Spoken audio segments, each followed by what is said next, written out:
ಹಾಗಾಗಿ ನಿಮ್ಮ ಸುತ್ತ ಯಾವುದೇ ಪ್ರತಿಭೆಗಳಿದ್ದಲ್ಲಿ ಅದನ್ನ ನಮಗೆ ಸಂಪರ್ಕ ಮಾಡಲಿಕ್ಕೆ ಹೇಳಿ. ನಮ್ಮ ದೂರವಾಣಿ ಸಂಖ್ಯೆ 9445192221.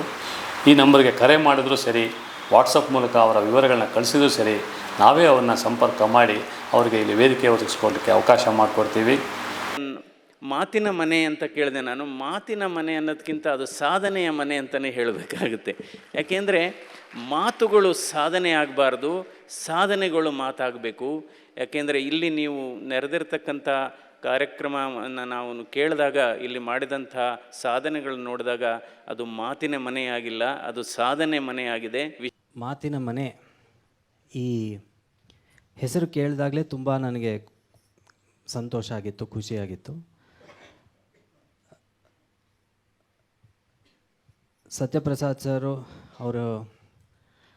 ಅವ್ರ ಜೊತೆ ನನ್ನ ಒಡನಾಟ ಹಲವಾರು ವರ್ಷಗಳಿಂದ ನಮ್ಮ ಒಂದು ನಿಕಟ ಸಂಬಂಧ ಇದೆ. ವೈಯಕ್ತಿಕವಾಗಿ ನಾನು ಅವರು ಮಾಡ್ತಾ ಇರುವಂಥ ಕೆಲಸಕ್ಕೆ ಮತ್ತು ಅವರ ಪರಿಶ್ರಮಕ್ಕೆ ನಾನು ಯಾವತ್ತೂ ಒಬ್ಬ ಅಭಿಮಾನಿ ನಾನು. ಹಾಗಾಗಿ ಅವರು ಯಾವತ್ತೂ ಏನು ಕಾರ್ಯಕ್ರಮ ಇದ್ದರೂ ಕೇಳಿದ್ರು ನಾನು ತುಂಬ ಹೃದಯದಿಂದ ಒಪ್ಕೊಳ್ತೀನಿ. ರಾಸು ಯಾವುದೇ ಸ್ವಾರ್ಥವಿಲ್ಲದೆ ತನ್ನ ಖುಷಿಗಾಗಿ ಕೆಲಸ ಮಾಡ್ತಾ ಇದ್ದಾರೆ. ಇದು ಅವರ ಧರ್ಮ, ಸ್ವಧರ್ಮ ಅಂತ ನಾನೇನು ಹೇಳಿದೆ. ಅವರ ಸ್ವಧರ್ಮ ಏನು ಅಂದರೆ ಮತ್ತೊಬ್ಬರಿಗೆ ಖುಷಿ ಕೊಡೋದು. ಯಾಕೆ ಮಾಡಬೇಕಾಗಿತ್ತು ಅವರು ಈ ಕೆಲಸಗಳನ್ನೆಲ್ಲ? ಇಷ್ಟೊಂದು ರಗಳೆಗಳನ್ನು, ಇಷ್ಟೊಂದು ಜನರನ್ನು, ಕಪ್ಪೆಗಳನ್ನೆಲ್ಲ ತಕ್ಕಡಿಗೆ ಹಾಕಿ ತೂಕ ಮಾಡಿ ಯಾಕೆ ಬೇಕಾಗಿತ್ತು ಅವರಿಗೆ? ಬೇಕಾಗಿರಲಿಲ್ಲ. ಆದರೆ ಅವರ ಸ್ವಧರ್ಮ ಹೇಳುತ್ತೆ, ಇರುವಷ್ಟು ಕಾಲ ಖುಷಿಯಿಂದ ಇರೋಣ, ಖುಷಿಯನ್ನು ಹಂಚೋಣ. ಅಪರ್ಣಾ ಅವರನ್ನು ನೆನೆಸ್ಕೊಂಡ್ರೆ ಎಷ್ಟು ಭಾವುಕರಾಗ್ತಾರೆ ರಾಸು ಅನ್ನೋದು ನನಗೆ ಗೊತ್ತು. ಹಾಗಾಗಿ ಖುಷಿಯನ್ನು ಹಂಚೋಣ, ಇದೇ ರಾಸುವಿನ ಮನೋಧರ್ಮ.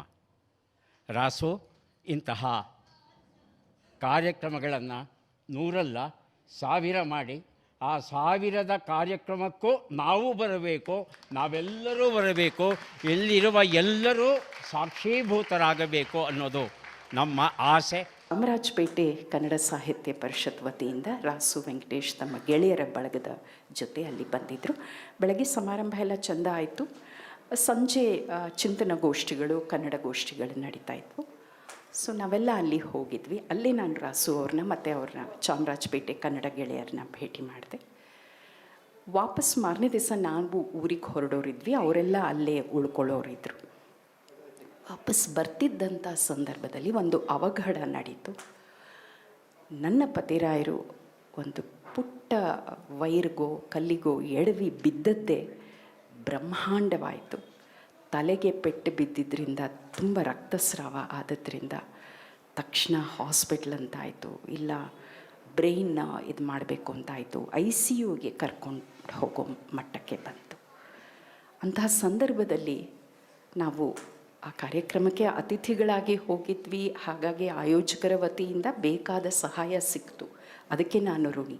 ಆದರೆ ನಮ್ಮವರು, ಭರವಸೆ ಕೊಡುವವರು, ಆಪ್ತರು ಒಬ್ಬರು ಜೊತೆಗಿರಬೇಕು. ಮಧ್ಯರಾತ್ರಿ ಅಲ್ಲಿ ಧರ್ಮಸ್ಥಳ SDM ಆಸ್ಪತ್ರೆಯಲ್ಲಿ ICUನಲ್ಲಿ ಆಚೆ ನಾನು ಒಬ್ಬಳೇ ಇದ್ದೇನೆ. ಮುಂದೆ ಏನು ಅಂತ ಗೊತ್ತಿಲ್ಲ. ತಕ್ಷಣ ನನಗೆ ನೆನಪಾಗಿದ್ದು ಒಂದೇ ಹೆಸರು, ರಾಸು ವೆಂಕಟೇಶ್. ರಾಸುಗೆ ಫೋನ್ ಮಾಡಿದೆ. ರಾಸು ಹಿಂಗಾಗೋಗಿದೆ, ಈಗ ಎಲ್ಲ ಆಸ್ಪತ್ರೆಗೆ ಬಂದಿದ್ದೀನಿ, ನನಗೆ ಏನು ಮಾಡೋಕ್ಕೆ ಗೊತ್ತಾಗ್ತಾ ಇಲ್ಲ, 5 ನಿಮಿಷ ಇರಮ್ಮ, ಇಷ್ಟೇ ರಾಸು ನನಗೆ ಹೇಳಿದ್ದು. ಅವತ್ತು ಸರಿಸುಮಾರು 8 ಗಂಟೆಗೆ ನಮ್ಮ ಜೊತೆ ಬಂದಂಥ ರಾಸು ಇಡೀ ರಾತ್ರಿ ನನ್ನೊಟ್ಟಿಗೆ ನಿಂತು ನನ್ನ ಗಂಡನನ್ನು ಕಾಯ್ದಿದ್ದಾರೆ. ಮಾರನೇ ದಿವಸ ಅವರು ಇಲ್ಲ ಆತ ಎಲ್ಲ ಡೇಂಜರಿಂದ ಆಚೆ ಬಂದಿದ್ದಾರೆ, ಬಟ್ ತುಂಬ ಹುಷಾರಾಗಿ ನೀವು ಪ್ರಯಾಣ ಮಾಡಬೇಕು, ಯಾಕೆಂದರೆ ತಲೆಗೆ ಪೆಟ್ಟು ಬಿದ್ದಿರೋದ್ರಿಂದ ಅಂತ. ತಮ್ಮೆಲ್ಲ 3 ದಿವಸಗಳ ಕಲಾಪಗಳನ್ನು ಅವರು ಬದಿಗೊತ್ತಿ ನನ್ನ ಜೊತೆ ಅವರು ನನ್ನ ಗಂಡನನ್ನು ಕಾಪಿಟ್ಕೊಂಡು ಹುಬ್ಬಳ್ಳಿಯಿಂದ ಬೆಂಗಳೂರಿಗೆ ಅವರು ಕರ್ಕೊಂಡು ಬಂದಿದ್ದ ಪರಿ ಇದೆಯಲ್ಲ, ಸಾರಿ ರಾಸು, ನಾನು ಯಾವತ್ತೂ ಅದನ್ನು ಮರೆಯೋಕ್ಕಾಗಲ್ಲ ರಾಸು. ಇದು ರಾಸು ವೆಂಕಟೇಶ್. ಅದೇನು ಅವರು ಸಹಾಯ ಮಾಡಬೇಕು ಅಂತ ಮಾಡೋ ಅಂಥವ್ರಲ್ಲ.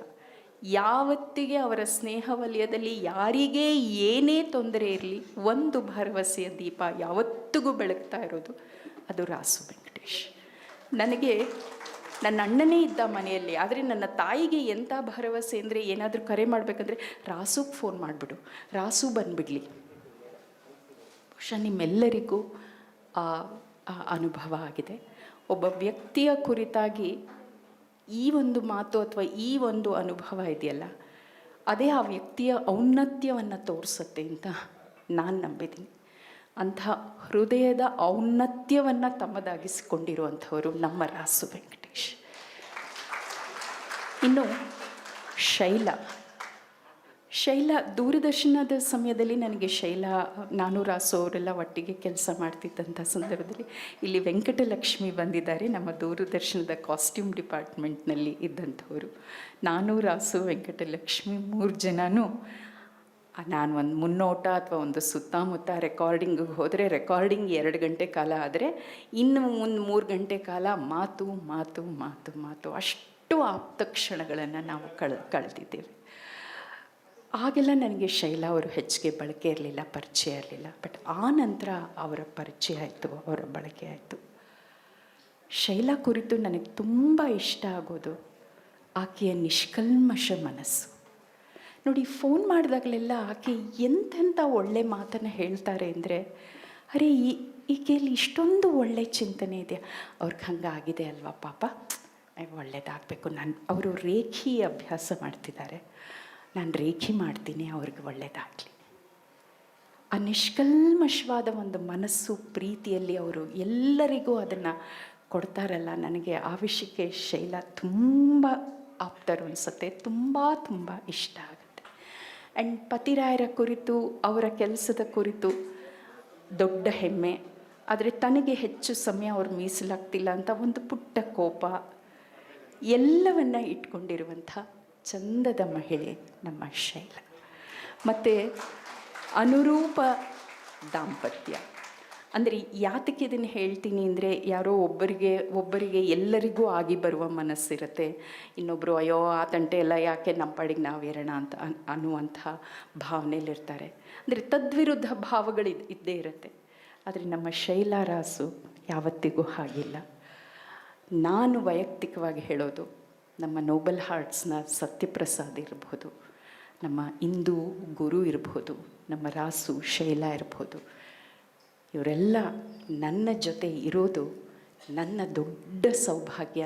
ನನ್ನ ಪಾಲಿಗೆ ಇವರೆಲ್ಲ ನನ್ನ ದೊಡ್ಡ ಆಸ್ತಿ ಅಂತ ನಾನು ಯಾವತ್ತೂ ಹೇಳ್ಕೊಳ್ತೀನಿ. ಇನ್ನೊಂದು ಘಟನೆ ಹೇಳಿ ನನ್ನ ಮಾತು ಮುಗಿಸ್ತೇನೆ. ನೋಡಿ, ಎಲ್ಲೇ ಎಷ್ಟು ಈ ಥರ ಎಲ್ಲನ ನಂಬಬೇಕಾ ಅಂತಂದ್ರೂ ಈ ಬಾಂಧವ್ಯಕ್ಕೆ ಯಾವ ರೀತಿ ಹೆಸರಿಡೋದು ನನಗೆ ಗೊತ್ತಿಲ್ಲ. ನನ್ನ ತಾಯಿ ನಮ್ಮನ್ನು ಅಗಲಿದಂಥ ಸಂದರ್ಭದಲ್ಲಿ ನಾನು, ನನ್ನ ಅಣ್ಣ, ಆಕೆಗೆ ಒಂದು ಭಾವನೆ ಇತ್ತು, ನಮಗೆ ಎಷ್ಟೇ ಬೆಳೆದು ದೊಡ್ಡವರಾಗಿ ಏನೇ ಆದ್ರೂ ತಾಯಿಗೆ ನಾವಿನ್ನೂ ಚಿಕ್ಕ ಕಂದಮ್ಮಗಳು. ನಾನು ಹೋದ್ಮೇಲೆ ಇವರಿಬ್ಬರಿಗೆ ಯಾರು? ಅವರಿಗೆ ರಾಸು ಅವರಲ್ಲಿ, ಸತ್ಯಪ್ರಸಾದ್ ಅಂಥವರಲ್ಲಿ ತುಂಬ ಭರವಸೆ. ನನ್ನ ತಾಯಿ ಹೋದ ಸಂದರ್ಭದಿಂದಲೇ ನಾವೆಲ್ಲರೂ ಹೆಚ್ಚಿಗೆ ಭೇಟಿಯಾಗಿ ಇವತ್ತು ನಮ್ಮದು ಪದ್ಮಸಖರು ಅನ್ನುವ ಒಂದು ಗುಂಪಿದೆ. ನನ್ನ ತಾಯಿ ಹೆಸರು ಪದ್ಮನಾರಾಯಣ ಸ್ವಾಮಿ, ನಮ್ಮ ಗುಂಪಿನ ಹೆಸರು ಪದ್ಮಸಖರು. ಯಾರಿಗೆ ಏನೇ ಒಂದು ಕ್ಷಣದ ಬೇಜಾರಾಗಲಿ, ಪದ್ಮಸಖರ ಆ ಹೃದಯಗಳು, ಕೈಗಳು ಕಣ್ಣೀರನ್ನು ಒರೆಸೋಕ್ಕೆ, ಭರವಸೆ ಕೊಡೋಕ್ಕೆ ಇರುತ್ತೆ. ಇದಕ್ಕಿಂತ ಬದುಕಲ್ಲಿ ಇನ್ನೇನು ಬೇಕು? ಹಾಗಾಗಿ ನನ್ನ ಪಾಲಿಗೆ ಇದು ಭಾಗ್ಯ, ಇದು ಭಾಗ್ಯ, ಇದು ಭಾಗ್ಯವಯ್ಯ. ಅಂತಹ ಭಾಗ್ಯವನ್ನು ಕರುಣಿಸಿರುವಂತಹ ಸತ್ಯಪ್ರಸಾದ್ ಮತ್ತು ತಂಡ, ರಾಸು ಮತ್ತು ಶೈಲಾ ಅವರಿಗೆ ನಾನು ತುಂಬ ಆಭಾರಿಯಾಗಿದ್ದೀನಿ. ಮಾತಿನ ಮನೆಯಲ್ಲಿ ಇದುವರೆಗೂ 128 ಕಾರ್ಯಕ್ರಮಗಳು ನಡೆದಿದೆ. ನಾವು 75ನೇ ಕಾರ್ಯಕ್ರಮವನ್ನು, 100ನೇ ಕಾರ್ಯಕ್ರಮವನ್ನು, 125ನೇ ಕಾರ್ಯಕ್ರಮವನ್ನು ಮಾಡುವಾಗ ಯೋಚನೆ ಮಾಡೋಂಗಾಯ್ತು ನಮಗೆ. ಯಾಕೆಂದರೆ ನಮ್ಮ ಅತಿಥಿಗಳ ಸಂಖ್ಯೆನೇ 100 ಇದೆ. ಅವನ್ನೆಲ್ಲ ಇಲ್ಲಿ ನಾವು ಸೇರಿಸ್ಲಿಕ್ಕೆ ಸಾಧ್ಯ ಆಗ್ತಾಯಿಲ್ಲ ಮಾತಿನ ಮನೆಯಲ್ಲಿ. ಹಾಗಾಗಿ ಆ 3 ಕಾರ್ಯಕ್ರಮನ ವಿಶೇಷವಾಗಿ ನಾವು ನಮ್ಮ ಮಾತಿನ ಮನೆಯಿಂದ ಆಚೆ ಅದನ್ನು ಹಮ್ಮಿಕೊಂಡಿದ್ವಿ. ಗಣ್ಯರು ಅತಿಥಿಗಳೆಲ್ಲ ಬಂದು ಕಾರ್ಯಕ್ರಮವನ್ನು ಯಶಸ್ವಿಯಾಗಿ ನಡೆಸ್ಕೊಟ್ಟಿದ್ರು. ನಮ್ಮ 100ನೇ ಕಾರ್ಯಕ್ರಮದಲ್ಲಿ ಒಂದು 5 ಗಣ್ಯ ವ್ಯಕ್ತಿಗಳಿಗೆ ನಾವು ಸನ್ಮಾನಗಳನ್ನು ಕೂಡ ಮಾಡಿದ್ವಿ. ಅದರೊಳಗೆ ಅಥ್ಲೆಟ್ ಮಾಲತಿ ಶರ್ಮಾ ಅವರಿದ್ದಾರೆ, ಸೋಮೇಶ್ವರ್ ಅವರು, ಸಾಹಿತಿ ಬೈರ್ಮಂಗಲ ರಾಮೇಗೌಡ ಅವರು, ಹೀಗೆ 5 ಜನ ಅತಿಥಿಗಳನ್ನ ನಾವು ಕರೆದು ಅವ್ರಿಗೆ ಸನ್ಮಾನವನ್ನು ಮಾಡಿದ್ವಿ. ಅದೇ ರೀತಿ 125ನೇ ಕಾರ್ಯಕ್ರಮವನ್ನು ಕೂಡ ನಾವು ವಿಶೇಷವಾಗಿ ವಿಜೃಂಭಣೆಯಿಂದ ಹೊರಗಡೆ ಮಾಡಿದ್ವಿ. ಹೇಮಾ ಪಂಚಮುಖಿಯವರು ಬಂದಿದ್ದರು ಅವತ್ತು ನಮ್ಮ ಕಾರ್ಯಕ್ರಮಕ್ಕೆ. ಆ ಕಾರ್ಯಕ್ರಮದಲ್ಲಿ ವಿಶೇಷ ಏನಂದರೆ ದಶಾವತಾರ ನೃತ್ಯ 1.25 ಗಂಟೆಗಳ ಕಾಲ ನಿರಂತರವಾಗಿ ಒಂದು ತಂಡದಿಂದ ಭರತನಾಟ್ಯ ಕಾರ್ಯಕ್ರಮ ನಡೀತು. ಈ ನಮ್ಮ ಮಾತಿನ ಮನೆ ವಿಶೇಷಗಳು ಇನ್ನೂ ಸುಮಾರಿದ್ದಾವೆ. ನಮ್ಮ ನಿರೂಪಕಿಯರ ಬಗ್ಗೆ ನಾನು ಹೇಳಬೇಕಾಗತ್ತೆ. ನಮ್ಮಲ್ಲಿ ಇದುವರೆಗೂ 4 ರಿಂದ 5 ಜನ ನಿರೂಪಕಿಯರು ಕಾರ್ಯಕ್ರಮನ ನಡೆಸ್ಕೊಟ್ಟಿದ್ದಾರೆ. ಅದರೊಳಗೆ ಪ್ರಮುಖವಾಗಿ ನಿಲ್ಲುವಂಥದ್ದು ಶೈಲಸುತೆ ರಂಜಿತಾ ಅಂತ.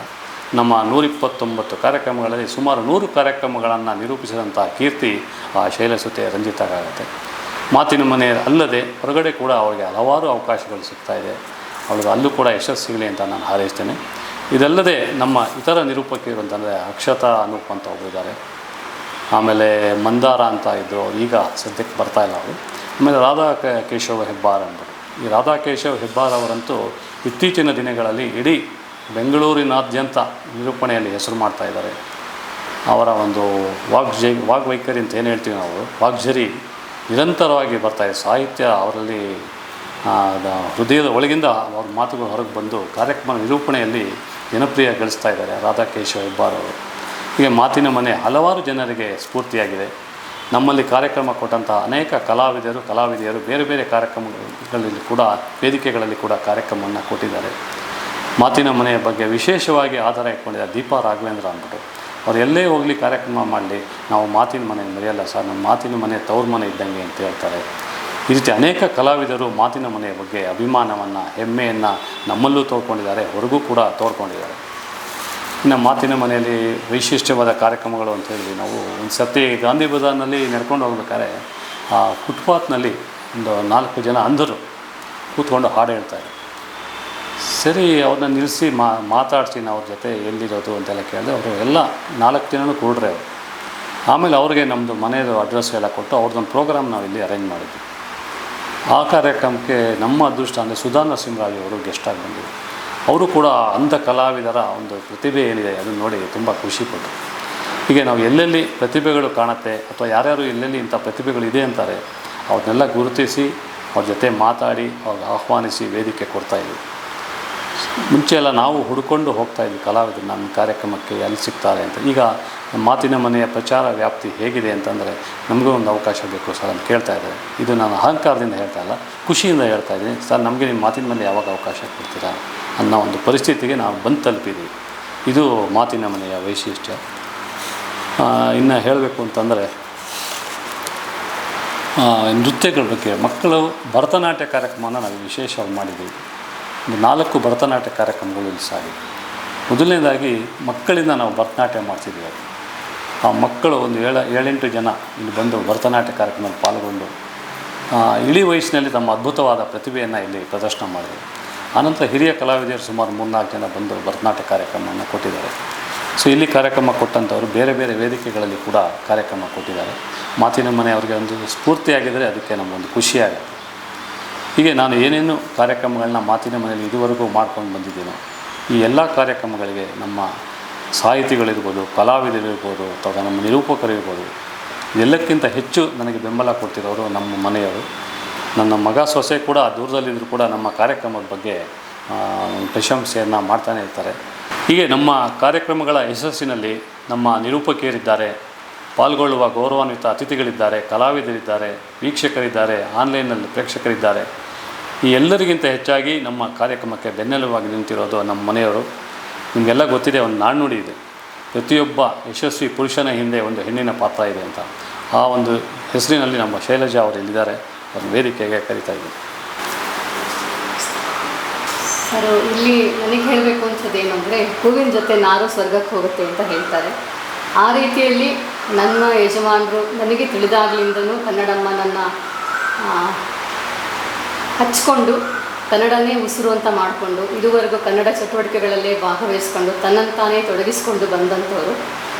ಅವರ ಹೆಜ್ಜೆನಲ್ಲಿ ನಾನು ಹೆಜ್ಜೆ ಹಾಕ್ತಾಯಿದ್ದೀನಿ. ನಾನು ಬೆನ್ನೆಲುಬು ಅನ್ನೋದು ಸ್ವಲ್ಪ ದೊಡ್ಡದು ಅಂತಲೇ ಖಂಡಿತ ನನ್ನ ಅನಿಸಿಕೆ. ಆಮೇಲೆ ನಾವಿಲ್ಲಿ ಮಾತಿನ ಮನೆ ಕಟ್ಟದ ಮೇಲೆ ಕನ್ನಡದ ತೇರನೆಳೆಯುವ ಕೈಂಕರ್ಯದಲ್ಲಿ ನಮ್ಮದೊಂದು ಸಣ್ಣ ಪಾತ್ರ ನಡೀತಾ ಇದೆ. ಇದ್ರ ಬಗ್ಗೆ ನನಗಾಗಲಿ ನನ್ನ ಕುಟುಂಬದ ಎಲ್ಲರಿಗೂ, ನಮ್ಮ ಯಜಮಾನ್ರ ಕಡೆ, ನಮ್ಮ ತವರು ಮನೆ ಕಡೆ, ನಮ್ಮ ಮಗ ಸೊಸೆ ಎಲ್ಲರಿಗೂ ತುಂಬ ಅಭಿಮಾನ, ತುಂಬ ಬೆಂಬಲ ಕೊಡ್ತಾ ಇದ್ದೀವಿ. ನಮ್ಗೆ ಸಂತೋಷ ಇದೆ, ನಮಗೆ ಹೆಮ್ಮೆ ಇದೆ. ಈ ಥರದ ಒಂದು ಸಣ್ಣ ಸೇವೆಯನ್ನು ನಮ್ಮ ಕನ್ನಡ ತಾಯಿಗೆ ಮಾಡ್ತಾ ಇದ್ದೀವಿ ನಾವು, ನಮ್ಮ ಕುಟುಂಬದವರು ಅನ್ನೋದ್ರ ಬಗ್ಗೆ ತುಂಬ ತುಂಬ ತುಂಬ ಅಭಿಮಾನ ಇದೆ, ತುಂಬ ಸಂತೋಷ ಇದೆ. ಈ ಎಲ್ಲ ಅವಕಾಶಗಳಿಗೆ ನಾನು ಹಾಗೂ ನಮ್ಮ ಕುಟುಂಬದವರು ಕೃತಜ್ಞರಾಗಿದ್ದೇವೆ. ಹೀಗೆ ಎಲ್ಲರ ಸಹಕಾರ, ಸೌಹಾರ್ದತೆ, ಅಭಿಮಾನದಿಂದ ಮಾತಿನ ಮನೆ ಮುನ್ನಡೆತಾ ಇದೆ. ಮಾತಿನ ಮನೆ ಕಾರ್ಯಕ್ರಮವನ್ನು ನಾವು ಯಾವುದೇ ವಾಣಿಜ್ಯ ಕಾರಣದಿಂದ ಮಾಡ್ತಾಯಿಲ್ಲ, ಯಾರಿಂದಲೇ ಆಗಲಿ ನಾವು ಒಂದು ಪೈಸೆಯನ್ನು ತೊಗೊತಾ ಇಲ್ಲ. ನಮ್ಮ ಮುಖ್ಯ ಗುರಿ ಕಲಾ ಸಾಹಿತ್ಯ ಸೇವಿಕೆ. ಯಾರು ಪ್ರತಿಭಾವಂತರಿದ್ದಾರೆ ಅವರು ವೇದಿಕೆ ಕೊಡಬೇಕು, ಪ್ರತಿಭಾವಂತರನ್ನ ಕರೆಸಿ ಪರಿಚಯ ಮಾಡಿಕೊಡ್ಬೇಕು. ಈ ನಿಟ್ಟಿನಲ್ಲಿ ನಾವು ಮುಂದೆ ಸಾಗ್ತಾ ಇದ್ದೇವೆ. ಇದಕ್ಕೆ ಸುಮಾರು ಜನ ಬೆಂಬಲ ಕೊಟ್ಟಿದ್ದಾರೆ. ಅಲ್ಲಿ ನಮ್ಮ NAL ಸತ್ಯಪ್ರಸಾದ್ ಅಂತ ಇದ್ದಾರೆ, ನೋಬೆಲ್ ಆರ್ಟ್ಸ್ ಅಂತ ಒಂದು ಸಂಸ್ಥೆ ಮಾಡಿಕೊಂಡು, ಆ ಸಂಸ್ಥೆ ಎಲ್ಲೂ ರಿಜಿಸ್ಟರ್ ಆಗಿಲ್ಲ, ಅವರ ಸಂಸ್ಥೆಯಲ್ಲಿ ಎಲ್ಲೂ ಅಕೌಂಟ್ ಇಲ್ಲ. ಆದರೂ ಕೂಡ ಅವರು ಬೇರೆ ಬೇರೆ ಸಂಘ ಸಂಸ್ಥೆಗಳಿಗೆ ಇದುವರೆಗೂ 2.5 ಕೋಟಿ ರೂಪಾಯಿಯಷ್ಟು ಹಣವನ್ನು ಸಂಗ್ರಹಿಸಿದ್ದಾರೆ. ಅಂತಹ ಒಬ್ಬ ನೋಬೆಲ್ ಆರ್ಟ್ಸ್ ಸತ್ಯಪ್ರಸಾದ್ ನನ್ನ ಬೆನ್ನಿಂದ ಇದ್ದಾರೆ ಅಂತ ಹೇಳಲಿಕ್ಕೆ ನನಗೆ ಖುಷಿಯಾಗುತ್ತೆ. ಇಂಥ ಹಲವಾರು ಮಂದಿ ಮಾತಿನ ಮನೆಯ ಬೆನ್ನೆಲುಬಾಗಿ ನಿಂತಿದ್ದಾರೆ. ಅವರೆಲ್ಲರನ್ನು ನೆನೆಸ್ಕೊಳ್ಳೋದು ನನ್ನ ಗುರಿಯಾಗಿದೆ, ನನ್ನ ಒಂದು ಆಶಯ ಆಗಿದೆ. ಅವರೆಲ್ಲರಿಗೂ ಕೂಡ ನಾನು ಹೃತ್ಪೂರ್ವಕವಾಗಿ ಧನ್ಯವಾದಗಳನ್ನು ಅರ್ಪಿಸ್ತಾ ಇದ್ದೇನೆ. ಮಾತಿನ ಮನೆಯಲ್ಲಿ ಯಾರ್ಯಾರು ಕಾರ್ಯಕ್ರಮ ಕೊಟ್ಟಿದ್ದಾರೆ ಇದುವರೆಗೂ, ಅವರೆಲ್ಲರಿಗೂ ಕೂಡ ಬೇರೆ ಬೇರೆ ವೇದಿಕೆಗಳಲ್ಲಿ ಕೂಡ ಅವಕಾಶ ಸಿಕ್ಕಿದೆ. ಅವರಿಂದಾಗಿ ಇನ್ನಷ್ಟು ಕಲಾವಿದರು ಮಾತಿನ ಮನೆ ಬರೋಕ್ಕೆ ಅನುಕೂಲ ಆಗ್ತಾಯಿದೆ. ಹಾಗಾಗಿ ನಿಮ್ಮ ಸುತ್ತ ಯಾವುದೇ ಪ್ರತಿಭೆಗಳಿದ್ದಲ್ಲಿ ಅದನ್ನ ನಮಗೆ ಸಂಪರ್ಕ ಮಾಡಲಿಕ್ಕೆ ಹೇಳಿ. ನಮ್ಮ ದೂರವಾಣಿ ಸಂಖ್ಯೆ 9448519221. ಈ ನಂಬರ್ಗೆ ಕರೆ ಮಾಡಿದರೂ ಸರಿ, ವಾಟ್ಸಪ್ ಮೂಲಕ ಅವರ ವಿವರಗಳನ್ನ ಕಳಿಸಿದರೂ ಸರಿ, ನಾವೇ ಅವ್ರನ್ನ ಸಂಪರ್ಕ ಮಾಡಿ ಅವರಿಗೆ ಇಲ್ಲಿ ವೇದಿಕೆ ಒದಗಿಸ್ಕೊಡ್ಲಿಕ್ಕೆ ಅವಕಾಶ ಮಾಡಿಕೊಡ್ತೀವಿ. ಮನಸ್ಸುಗಳ ಸಂವಹನಕ್ಕೆ ಮಾತಿನ ಮನೆ ಸದಾ ಸಿರತೆ ಅಂತ ಹೇಳಲಿಕ್ಕೆ ನಾನು ಇಷ್ಟಪಡ್ತೇನೆ.